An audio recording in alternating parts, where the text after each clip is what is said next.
अस्सलाम वालेकुम वरहमतुल्लाहि वबरकातुहू। इस इलाके के मुअज़्ज़ज़ शख्सियत जनाब रफ़त साहब, जनाब बशीर साहब, यहाँ मौजूद तमाम बुज़ुर्गों, नौजवानों, स्टेज के ऊपर मौजूद मजलिस इत्तेहादुल मुस्लिमीन के तमाम ज़िम्मेदारान, फ़िरोज़ खान साहब जिनकी मेहनतों से आज अल्हम्दुलिल्लाह ये इतना बड़ा काम होने जा रहा है, मैं आप लोगों का तहे दिल से शुक्रिया अदा करता हूँ कि आज जिस यकीन और जिस भरोसे के साथ आप लोगों ने अपने नुमाइंदों को चुनकर दिया था, हम ये दावा नहीं कर रहे हैं कि हमने 100% पूरे काम कर लिए हैं, लेकिन यकीनन मैं दावे के साथ कह सकता हूँ कि आज से 5 साल, 6 साल, 7 साल पहले के क्या हालात थे, आपके अपने गलियों के, हमारे अपने रास्तों के क्या हालात थे, आप बखूबी जानते हैं। कई सालों का एक बैकलॉग था और उसे महज 5 साल के अंदर भर कर निकालना वो कितना दुश्वारियों का काम था, कितनी दिक्कतों का काम था, शायद इस बात का आप अंदाज़ा नहीं लगा सकते। और इसलिए नहीं लगा सकते कि यहाँ पर महानगर पालिका के अंदर जब बॉडी थी तो सत्ता किसकी थी, और सत्ता उनकी रहने के बावजूद भी हमारे जो कॉरपोरेटर्स ने, हमारे जो जिम्मेदारान ने जो काम किया है वो यकीनन काबिल तारीफ काम है। आज 3-4 साल हो गए हैं कि इनका ओहदा ख़त्म हो चुका है, बॉडी ख़त्म हो चुकी है, लेकिन इनकी तड़प ख़त्म नहीं हुई है, इनका जोश और जज्बा ख़त्म नहीं हुआ है कि मैं अपने इलाके के अंदर कैसा और बेहतर से बेहतर काम करता चलूं। और ये सिर्फ आप लोगों की दुआओं की वजह से, आप लोगों की ताकत, आप लोगों ने जो साथ दिया, ये सिर्फ उसी का नतीजा है। मुझे मालूम है कि कुछ महीनों पहले जब मैं इसी इलाके के अंदर एक रोड का इफ्तिताह करने के लिए आया था तो उस रोड की क्या हालत थी, आप हर रोज वहां से गुजरते थे। मैं खुद अंदाजा लगा सकता हूं कि कितनी दिक्कतें आप लोगों को आती होगी। आज यहां पर कितने करोड़, पौने 3 करोड़ रुपए के काम का आगाज होने जा रहा है।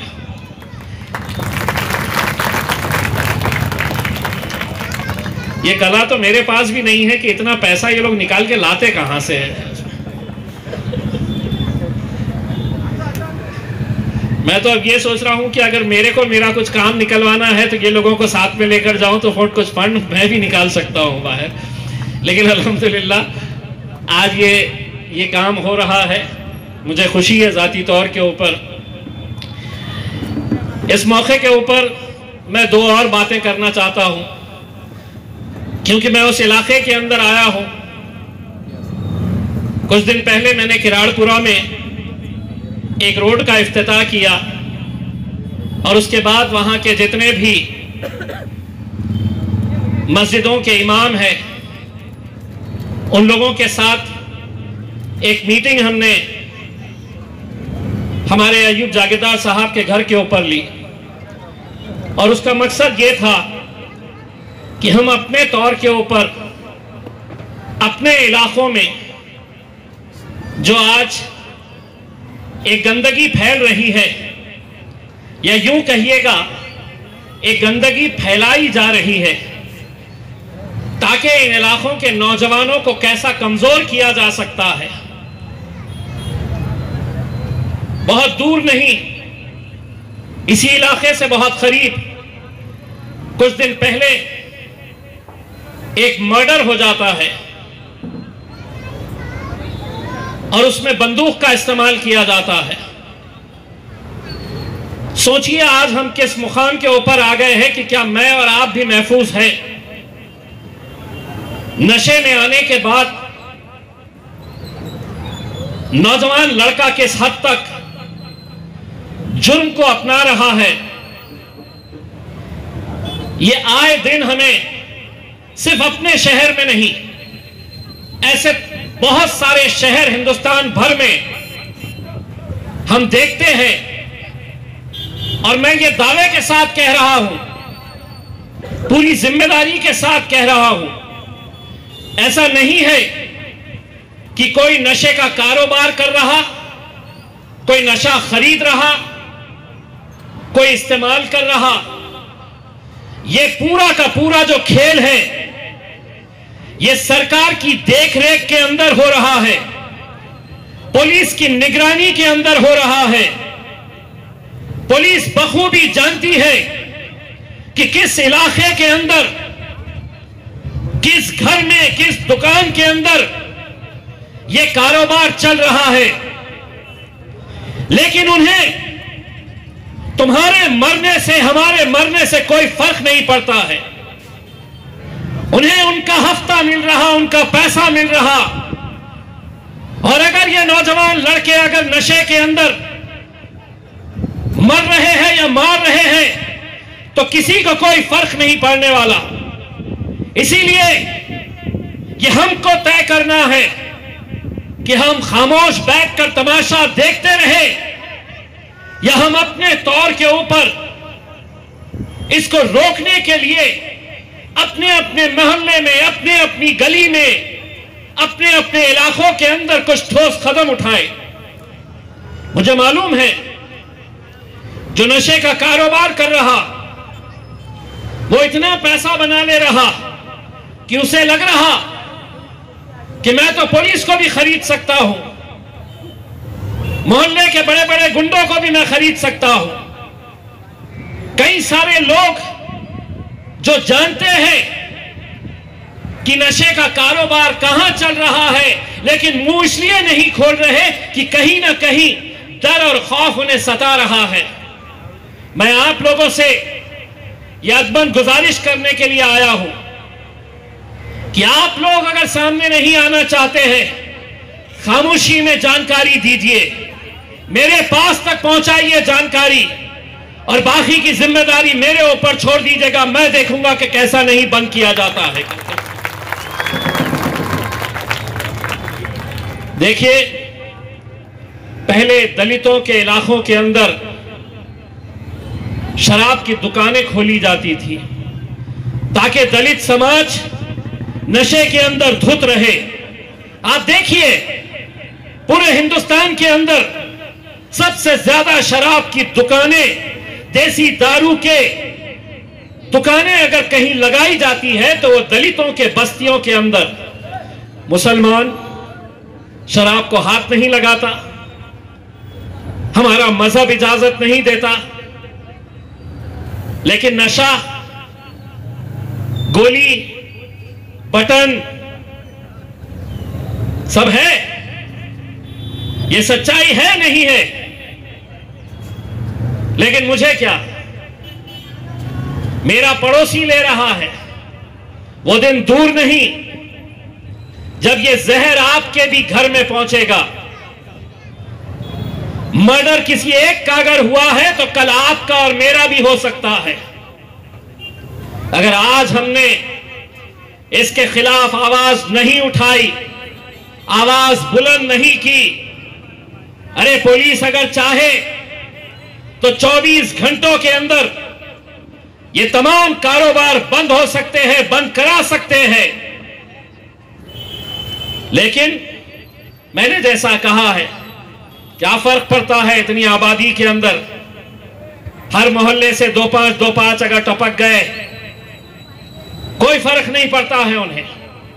हमारी अपनी जिम्मेदारी है कि हम लोग इसके खिलाफ, और मैं किसी और के ऊपर यह जिम्मेदारी देने से पहले मेरी ये जो टीम यहां पर बैठी है, फिरोज भाई, सड़क बनाना बहुत अच्छा काम है,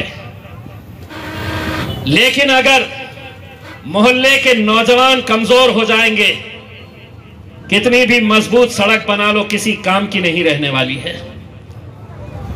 नौजवानों को मजबूत करो, उनकी लत को छुड़ाओ, खुद आगे पहल करो। देखो कहां कहां पर यह हो रहा है।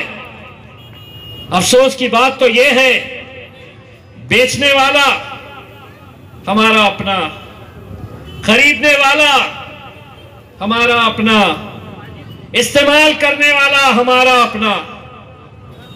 सारा जहर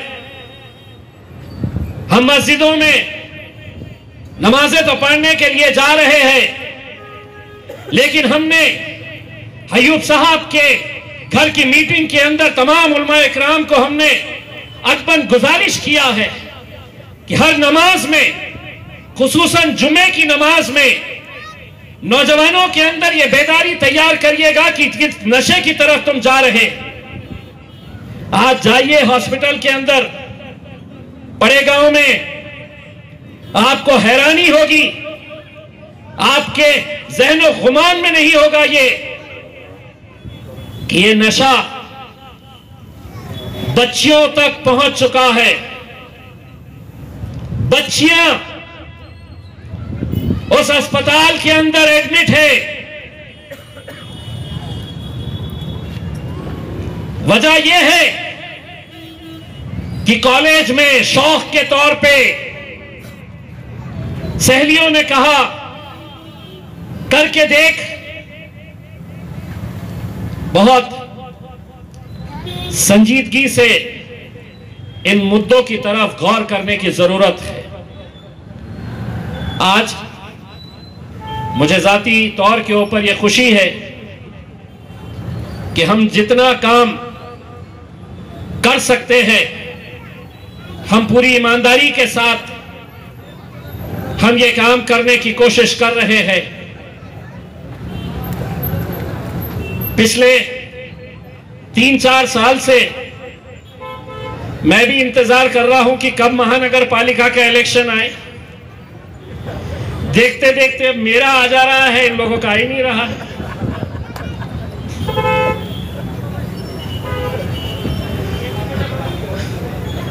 वरना हो ये रहा है कि रफीक चीता मेरी गली बना दो, इरशाद साहब को एक काम, एक मर्तबा इनका कुछ ठिकाना लग गया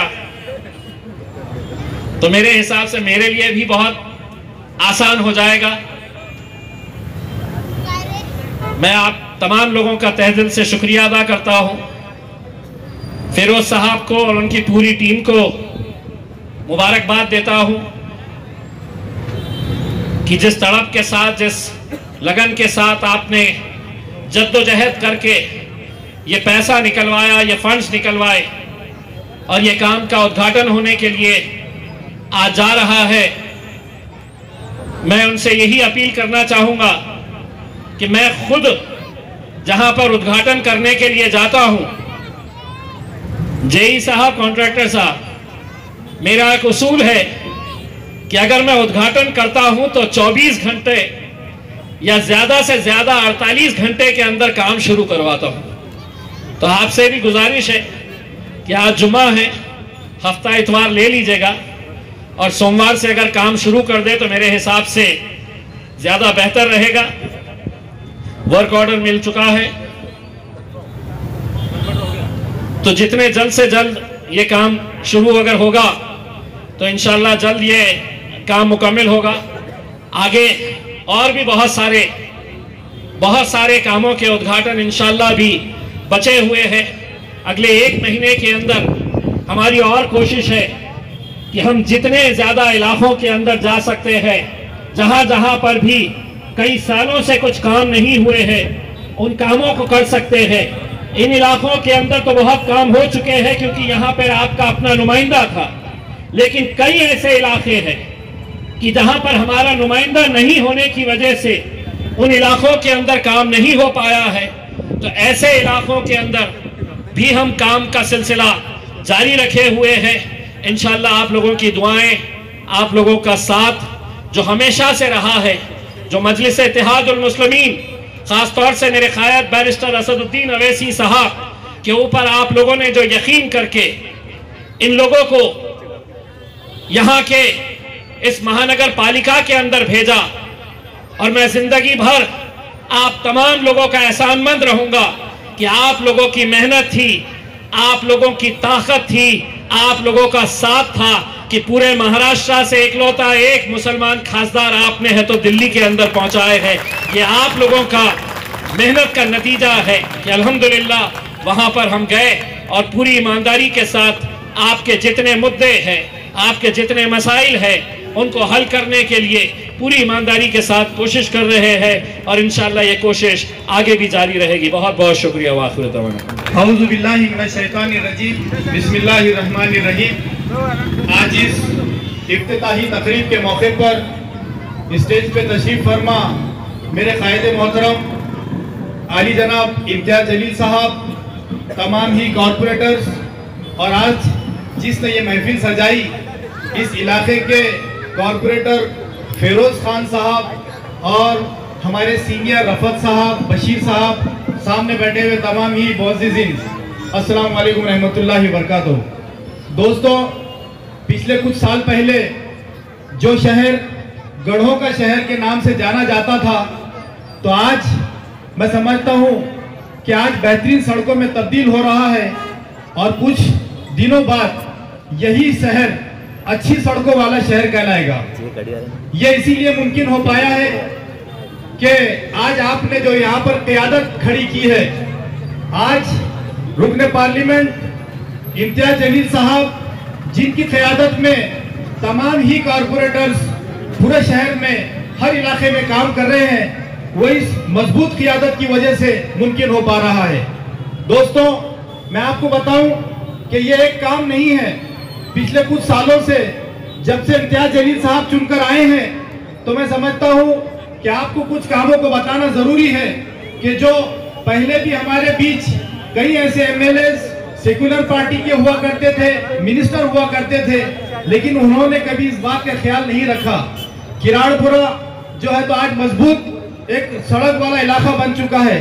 पुलिस मेज से लेकर कटकट गेट तक देखिए आप, कटकट गेट के दोनों बाजुओं का जो रोड खुलवाया ये इम्तियाज जलील साहब यहाँ बैठे हैं। उसके बाद दमड़ी महल से चंपा चौक से लेकर जिंसी, ऐसे कई इलाके हैं मैं आपको बता सकता हूँ जो आज आपकी दी हुई क़यादत की बुनियाद पर हम ये काम करने जा रहे हैं। दोस्तों, क्योंकि यहाँ पर इम्तियाज जलील साहब मौजूद हैं और वक्त काफी कम है, मैं आप तमाम लोगों का शुक्रिया अदा करूंगा कि आपने हर वक्त मजलिस इत्तेहादुल मुस्लिमीन का भरपूर ताउन किया है और आइंदा भी इंशाअल्लाह मैं उम्मीद रखता हूं कि आप इसी तरह अपनी क़यादत को मजबूत करेंगे। शुक्रिया, खुदा हाफिज।